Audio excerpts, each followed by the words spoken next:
Thanks, Jay. Thanks.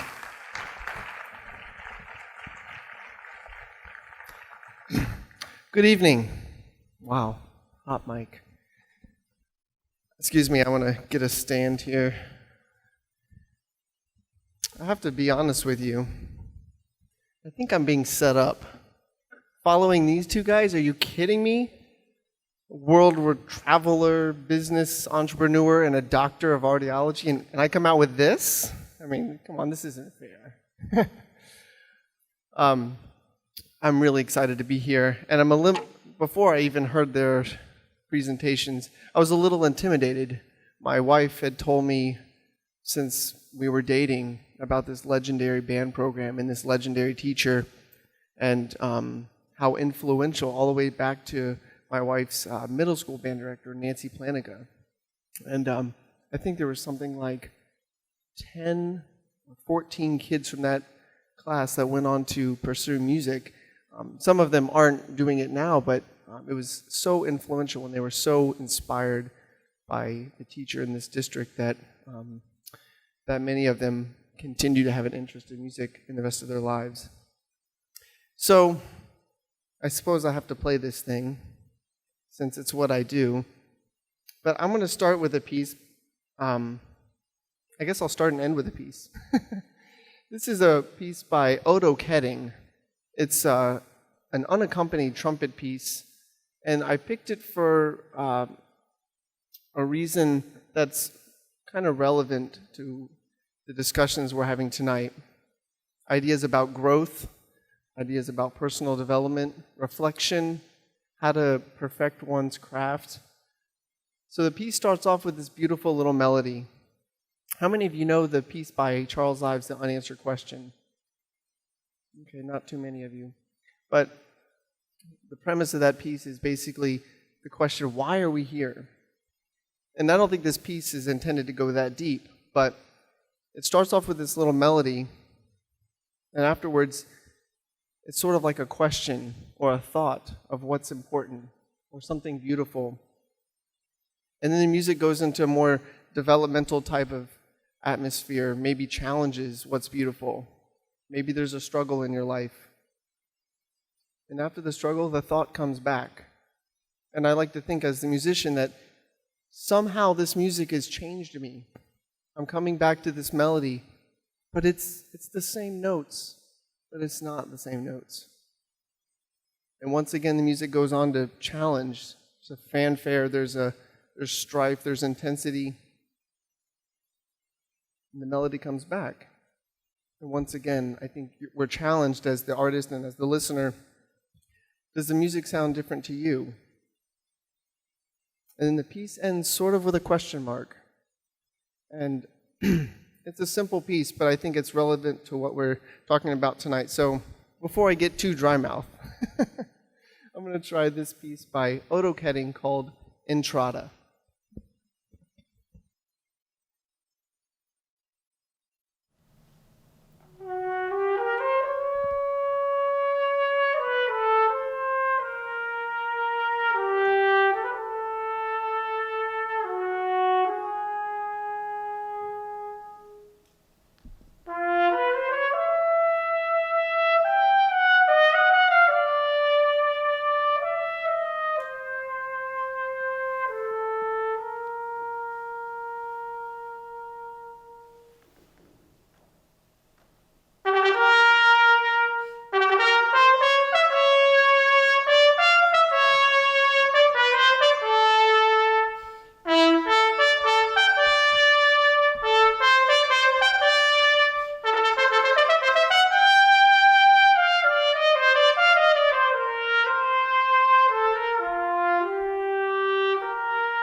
only that Patty come back up here and weave a basket. So I was really impressed with these speeches, and they came with PowerPoint and these amazing written out speeches, and I came with a 3x5 card. So we're going to ad-lib a little bit, but I want to talk to you about 4 areas of development. But first I want to tell you a little bit about my story. I think if you were to look at my life, and as Chip described, I started in the Marine Band. I went to assistant principal in the Indianapolis Symphony for 2 years, 6 years as principal in Atlanta, and then my second year as principal in LA. You might think, especially I've gotten this from students, that, oh, that looks like a very nice trajectory of success and improvement. And I think a lot of students would think, you must have been, a star in high school. You must have started music, when you were 2 with Suzuki or something like that. But the truth is I had an incredibly late start. And I've spent the last 15 years shedding not only the trumpet, but trying to search for ultimate truths and how do you develop yourself. I didn't start taking trumpet lessons till I was about a senior in high school. And if there's ever a testament to having an outstanding program, my young years are an example, because I started with so many bad habits. So I started as trumpet lessons in my senior in high school with a pretty poor trumpet teacher that really didn't know what he was saying. And then I went to undergrad and unfortunately had the experience where the teacher didn't know how to fix my problems. I wish I had a program like this to start me with technique classes in 7th grade or something like that. So, like Patty was saying, I sort of had this identity of being a trumpet player, even though my skills weren't as good as maybe my counterparts that are in other major orchestras now. I still identified myself as a trumpet player. And at the end of my undergrad years, I needed to go to grad school because my skills were just not where they needed to be a competitive musician on the audition circuit. So I auditioned a few places. I didn't get into Juilliard. I'd gotten into Manhattan, but it was so expensive, it was not a serious consideration. And I met a man named Armando Guitarra. He was the principal trumpet of the Boston Symphony, and at the time was teaching at Rice University. He was this legendary teacher. And coincidentally, I was from Tampa, and he had a winter home in, I think it was Cape Coral. And a friend of mine said, who was at Rice, he said, you gotta meet this guy. He's unbelievable. So I went down there, and I did an informal audition for him. And Mr. Guitarra was about 70 years old at the time, and he said, you sound kind of puny. I don't think that was a compliment. But I played one etude for him, which I just remembered at this moment was written by the former principal trumpet of the LA Philharmonic, Tom Stevens. I honestly just remembered that now. It was this 12-tone etude, and I'd put together a few little technical licks in there that were relatively impressive. All of my other skills of playing high and having a singing sound and having endurance, there's no way on earth I could have played this piece when I met Mr. Guitarra. But he heard me play this one etude, and he said, you have a lot to work on, but I hear something in you. He believed in me, and I'm eternally grateful. So, I'm getting to the point. He accepted me at Rice University, and the second that I graduated from University of South Florida, I changed my embouchure. And if you don't know what changing your embouchure means, thank you. Do I sound like I have dry mouth?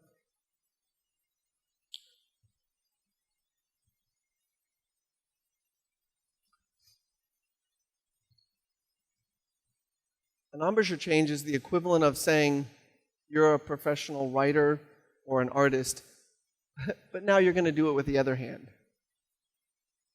It's that significant, you know? And so I had this identity as being a trumpet player. And when I started at Rice University, right before I started, about 4 to 5 months before I started at Rice, that whole summer, I changed my embouchure. I couldn't play anything. Just like an artist, I could barely draw my name. I could barely play a scale, much less get a sound out.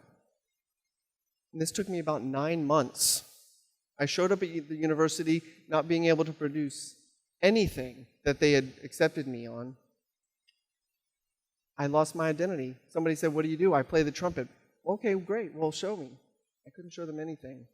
But this led me to an amazing place.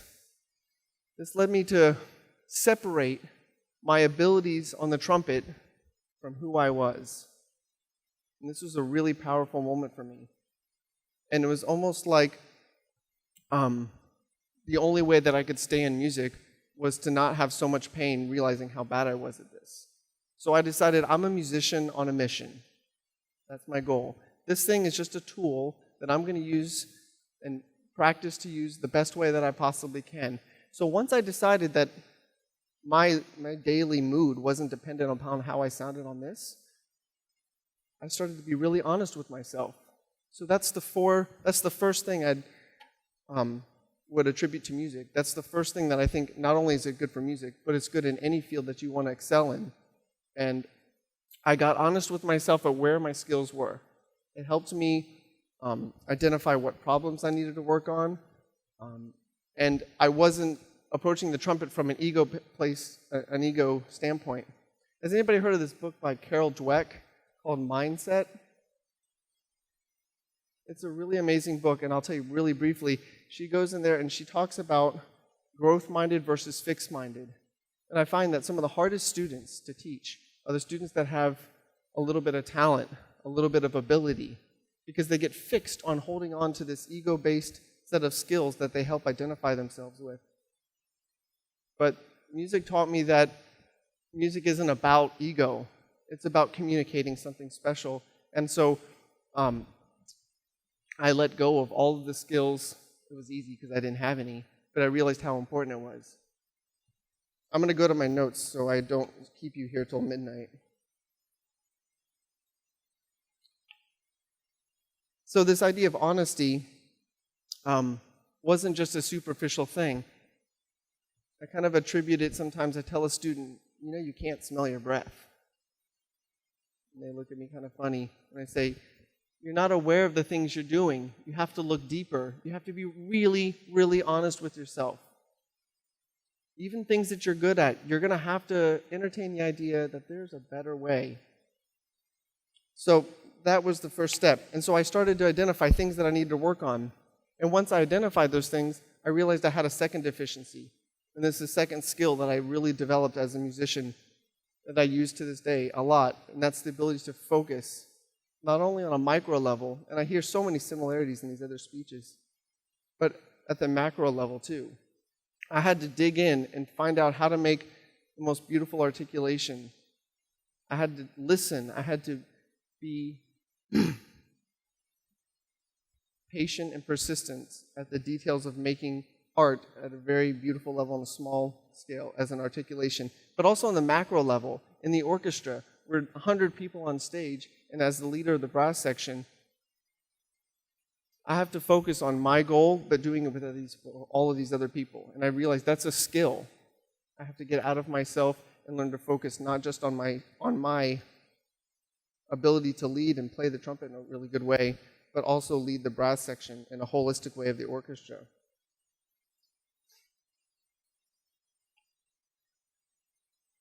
Like my colleague or friends were saying, that focusing today in our environment with iPads and iPhones and all this stuff, I think is a real problem. And I met a girl on the plane coming over here that said one of her acting classes challenged her for 8 weeks to only do one thing at a time for 8 weeks. When she was driving, she could only drive. When she was eating, she could only eat. One thing at a time. And as an art form, acting, I think it helped her focus. She said she would start to notice things and they would touch her in a way that were remarkable and more deep than she'd ever noticed because she gave her full attention. So focusing obviously is not just a skill that we use as artists, but help us communicate what's special about our lives. So speaking of my role in the orchestra on the macro level, trying to focus on my goal to not miss notes on one hand, but also communicate the most powerful role that I can on the trumpet, I realized there was another serious skill that I needed to develop, and I wasn't prepared for. When I arrived in Atlanta, I had never been principal trumpet. And I realized this is actually a serious problem in music today. The idea of leadership. I encourage you as music educators and musicians to learn how to be better leaders. And music is a great opportunity to do that. The summer before I started Atlanta, I wasn't even employed yet. I was getting calls from section mates. What are we going to do about this? This person can't play this, and I need to play this. I was learning that leading by example was a really powerful thing. I had to pick battles. I had to constantly lead by example in terms of my musical product, not just the way I carried myself. And there's a guy, I believe his name is Zinman. He does a whole lecture on the music paradigm. Have you guys heard of this? He makes a huge comparison, beautiful comparison between business and what it's like to have a successful business and how to run an orchestra. And I'm here to say that leadership is a crucial role in having a quality product. Because if we don't have a quality product, we're not going to inspire people. And start now. I think now is a great place to do it with young kids. I don't know if you know this, but recently 3 people from orchestras, from within the orchestras, have become CEOs of fairly major symphonies. And I think that speaks to the skills that you gain in music that are possible. The principal trumpet from the Milwaukee Symphony is now the CEO of the Milwaukee Symphony. The 3rd trumpet in the Charlotte Symphony is now the CEO of the Charlotte Symphony. And there's a horn player in the Honolulu Symphony that is now the CEO of that. So these people took the skills that they developed within the orchestra as musicians working together and leaders within their group and completely put them into the business side of what we do.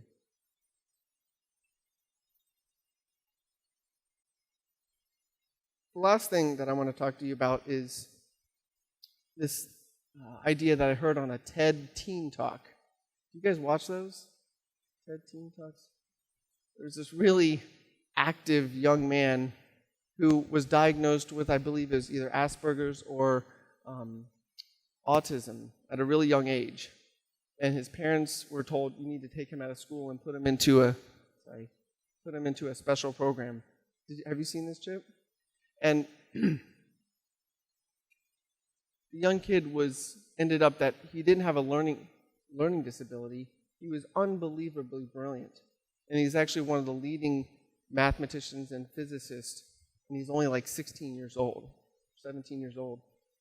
And he gave this talk on the idea of stop learning. And of course, it's very catchy. What is that? Of course, now you have our attention for lots of educational institutions. And he said, you need to create. You need to think. You need to think on your own. We need to be, and I wrote on my board at home, I have these marker boards, think to create. And I think that's the ultimate goal with music. And in my last 2 years of being in LA, I'm constantly searching, how can I be a better leader? How can I communicate music better? How can I do that? Because that's I love seeing people in the audience, and the music from the orchestra has a positive effect on them. It enriches their life. So how do we do that? I tell this little funny thing to the students the last couple of days. They say, if you came up to me and you said, Tom, good morning, how are you? And I said, wonderful, and feel fantastic. And they laugh, and I say, why don't you believe me? I said the notes, I said the right rhythms, I said the right words. Well, obviously we have to feel it. And so the last thing that the last quality, the last aspect of personal development that I'm working on lately is the idea of letting go. Learning to create something special, letting go of what I've learned, and trying to use music as a medium to supersede that. It might seem like a no-brainer, but I think we get caught up in the paradigm of what is normal and what's accepted. And we need to go beyond that, because if we don't, music isn't going to be around. I don't think so. People look to music, they don't come to concerts to hear correct. They come to concerts to hear on the edge, something that represents the most beautiful, the most tragic, the wonderful about the human existence. So I don't have anything else to say. I'd like to finish, though, by playing a piece that Chip, he didn't request. I will say he didn't request it. But do you have anything to say before we conclude, or should I play this now?